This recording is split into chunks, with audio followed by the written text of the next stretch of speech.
So he smashes his face into a pie, which what is a bachelor doing with a lemon meringue pie just chilling in his fridge anyway? But just right in the face and hello. Diddy. Yes. Was that good or was that Winnie the Pooh? It was a little bit of both. Dang it.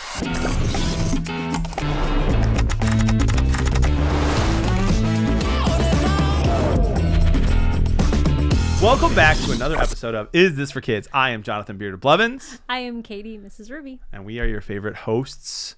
Are we? Yes. Do you think we are? I hope so. Because there's like us and Pat Sajak. Of at least one person. Hopefully one person thinks we're their favorite hosts. It's your mom. It's my mom. I don't know if my mom listens to this. I know she watches the clips and then she gets mad if she comes up in the clips because she's like, I don't think that's true. And I'm like, it's true.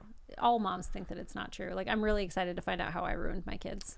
My mom talks about us as we were kids as though we were perfect.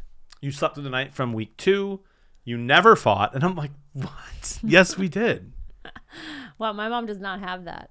She does not? She remembers the bad things? Well, my mom always says I was a really good teenager because I was. Like, I got a job the minute I turned, well, I had a job since I was 10, but like I got a bigger job as soon as I was able to work in Arizona when we moved. And I just went to school and worked all the time. That was all I ever did.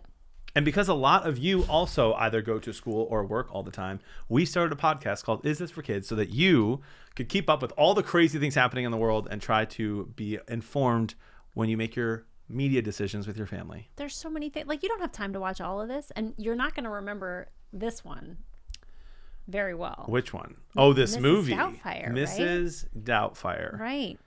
There's a good chance you haven't seen it since the late 90s. Maybe the mid-90s even. Yeah. If you're a little bit older. Yeah.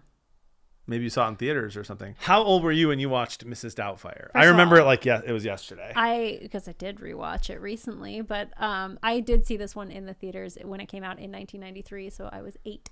8 years old. Yeah. I was 6. You would have been 6 then. When the movie came out. How old do you think I was when I saw it? In 8th grade. I think I had to be like 14, 15, or 16 years old. What I remember about it is that I saw it on TV. And this is what I'm starting to like realize as we do this podcast together. I'm learning that a lot of the stuff I saw for the first time was edited by the TV. Yeah. And so when I rewatch it, I'm shocked by the language and some of the scenes that they don't cut. And that probably leads to me having a higher age rank on some of these things than you. Yeah, you having cable really, really messed with things because you saw everything through the lens of the Disney Channel first, right? 100%. Yeah. Yeah, and then like when movies like that came out on TV or they were running on whatever, TBS or TNT, whatever it was, I would be like, Mom and Dad, can I watch this? Like, oh, it's a classic. You'll love it. And I'd watch it for the first time. Yeah. I remember, I want to say I was closer to 14. I remember going to sleep after watching this movie and being legitimately thankful that my parents were together and that I didn't think they were ever going to get divorced. And then having my heart break thinking of my friends that I knew that like had their parents actively going through a divorce or had already had their parents divorced and wanting to talk to them all about it. That's like what I remember most from this movie. And then I rewatched it and it's really interesting rewatching it now in the world we live in. Yeah. And we'll get into that maybe. Yeah. Or maybe we won't. Oh, we will. Yeah. Okay, great. For sure. So yeah, I just remember like being pretty affected by this movie as a kid. My parents were divorced by the time I saw this movie. My parents got divorced when I was 6 years old. So when I saw this movie, it was just kind of my life. Like, it was very easy to relate to. It was actually probably one of the first times that I had seen kids growing up in a household where their parents were divorced, because prior to this, there weren't a lot of movies where the kids' parents were divorced, and seeing like the ugly reality of your parents fighting and disagreeing about how to raise you. And honestly, the fights that they have, that first fight in the, like, it can be really scary for people who don't have divorced parents. I'm learning to see that big fight when they finally decide to get divorced.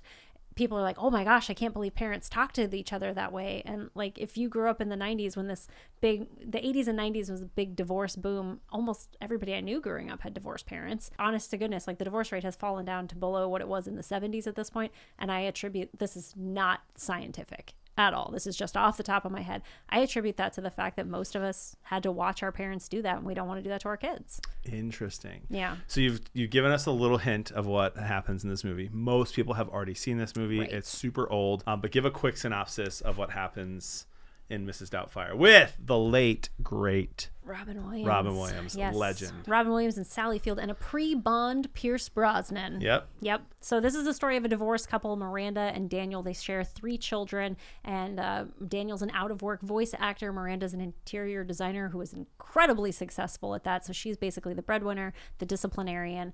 And one day, Daniel just decides to quit his job and throw a giant party for his kid who is failing out of school. And Miranda decides that's it.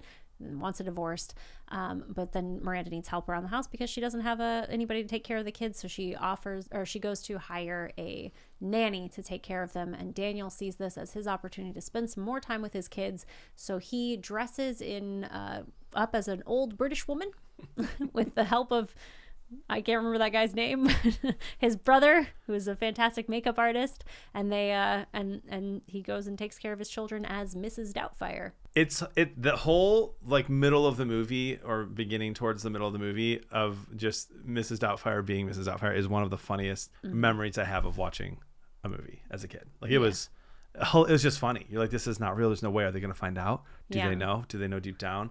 How is he not spoiling this? It was just absolutely hilarious. Yeah. A lot of the hijinks ensue when he's supposed to be 2 things. He's supposed to be Daniel and Mrs. Doubtfire at the same time. So there's like a CPS worker that comes to his house, and he's forced to hide his face because he's run over the mask or whatever. So he smashes his face into a pie, which what is a bachelor doing with a lemon meringue pie just chilling in his fridge anyway?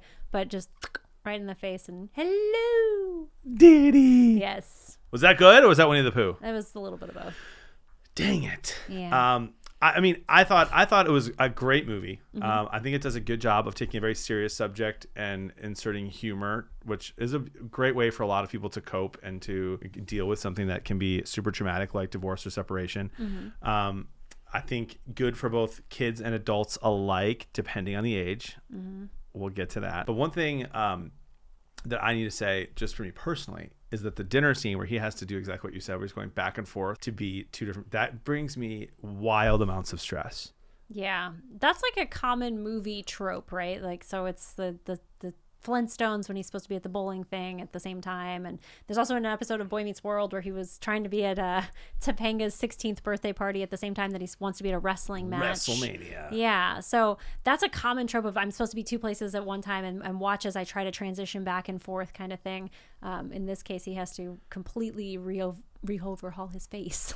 Yeah. Yeah. I would like to share some of the best advice I've ever been given by one of my very best friends. Oh. I was trying to appease everyone in this large group text message in college, and I should not have, because I did it at the expense of one of my very best friends. And she was like, John, sometimes when you try to appease everyone, you end up hurting the people closest to you. Good advice. That is great advice. From a people pleaser like me, that was good and tough to hear. Yeah. So yeah, he should not have been doing that, but it was hilarious and just wildly uncomfortable. Made my skin crawl when I rewatched it. Yeah. What are your thoughts? There's some language in Mrs. Doubtfire. Yeah, there's some weird issues too. Like, I think, she's painted as a villain when seems like she's just doing her best to be a good mom. Yeah, this is he's not a very good dad, but then becomes a good dad, kind of. Yeah, this is one of those things where, like, I think it was very much ahead of its time at the time. This was a breadwinner mom at a time period when it wasn't common to have a breadwinner mom. And so she kind of gets a bad reputation for being the mean mom who doesn't want to love fun or whatever. But in reality, she's being a provider and a disciplinarian, and he quit his job and then threw a party. Like, there was something to be mad about there. But then on the other hand, this was a period in time when we didn't think of fathers as being in love with their children. Like, not that we ever thought that fathers didn't love their kids, but we overlooked how much fathers care about their children and how involved they wanted to be. And by 1993, fathers were in the mix and being, he refers to it as like, those children are my heir. You're taking away my ability to breathe when he doesn't have custody of them, when he's not able to see them. So I think it was way ahead of its time giving dads the credit for the feelings that they have for their children. But she was right to be mad. He shouldn't have thrown that party. Agree. And he's right to have wanted to be able to help and raise his kids. And she was right to question his ability to do it. So it's like a lot going on. From a feminist perspective, I do get a little bit annoyed that she won't let him, like, take care of his children. Like, when she hires a nanny rather than let their father take care of them, I'm like, oh, girl, like all the sympathy I had for you just went out the window. Yeah. Don't do that. 100%. Yeah. And you have an idea of an age that's appropriate to watch this movie, and it actually some conversations that might come up depending on what age you let your kids watch this movie. So I'll let you get into that. For me, I'm like, if you're looking for a movie that is a good experience that can lead to some really good conversations with your kid, I'm like 12, 13, 14 years old. I know that's like old. Again, I'm not going to keep saying my kids are sheltered, but they are a little bit. Like they don't have friends right now whose parents are divorced that they know of. Like yet. My oldest is 8, and like I think, who was it? My daughter who's 3 or something the other day was like, I told my wife, I was like, I'll love you forever, and Kiara was like daddies don't love mommies forever always, like just this weird like 3-year-old question. I was like, what? No, yeah.